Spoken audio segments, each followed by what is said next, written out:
लोग कहते हैं कि परिवार साथ हो तो दुनिया भर की खुशियां मिल जाती है, लेकिन अगर परिवार ही मतलबी हो तो जीवन की हर खुशियां छिन जाती है।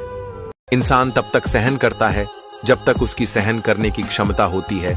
उसके बाद वो ना तो रिश्तों को जरूरी समझता है और ना ही अपनों को। ये कलयुग की दुनिया है जनाब। यहां कदर उस इंसान की नहीं होती जो सच में रिश्ता निभाता है। यहां कदर उस इंसान की होती है जो दिखावा अच्छा करता है। मन में बुराई रखने से बेहतर है कि स्पष्ट रूप से मुंह पे कह दीजिए। बेशक रिश्ते कम रहेंगे मगर सच्चे रहेंगे।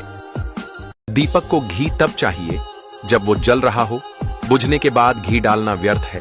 उसी प्रकार इंसान की कद्र समय रहते कर लीजिए, वक्त जाने पर अफसोस करना व्यर्थ है।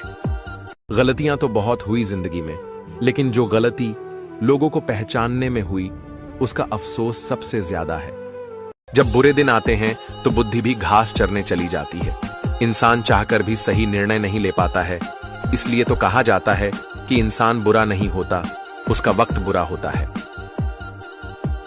चाहे कितना भी ऊंचा पद प्राप्त कर ले, चाहे कितनी भी बड़ी डिग्री हासिल कर ले, अगर बोलने की तमीज और इंसानियत नहीं सीखी तो वो इंसान अनपढ़ के बराबर है। औरत मां हो तो सम्मान दीजिए, बीवी हो तो इज्जत दीजिए, बहन हो तो स्नेह दीजिए, अगर बेटी हो तो गर्व कीजिए और अजनबी हो तो सुरक्षा दीजिए। जिसका दिल साफ होता है ना, वो हर जगह ठुकराया जाता है, चाहे फिर वो घर में हो चाहे बाहर हो। क्योंकि आज कलयुग चल रहा है तो कलयुग में सिर्फ 10 मुंह वाले ही जिंदा रह सकते हैं।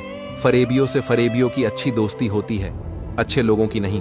अगर घटिया लोग तुम्हें ठुकरा रहे हैं ना तो खुश होना चाहिए, दुखी होने की जरूरत नहीं है, क्योंकि आप बच गए उनके जाल से। गलत लोग आपकी अच्छाई से भी नफरत करते हैं और सही लोग आप में बुराई जानकर भी आपसे प्यार करते हैं। यही संबंध की परिभाषा है।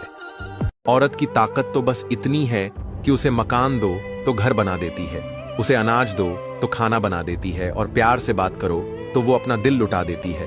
वो हर चीज को डबल करके देती है, चाहे गुस्सा हो या प्यार हो।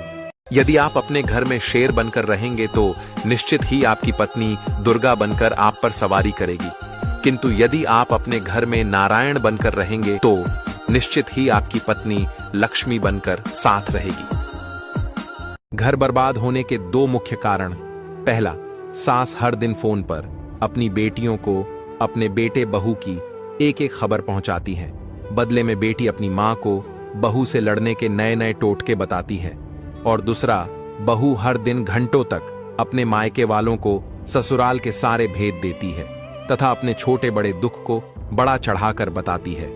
बदले में मायके वाले बेटी को दुखियारी समझकर उसका खुला समर्थन करते हैं और उनके बीच पिसता सिर्फ और सिर्फ पुरुष है।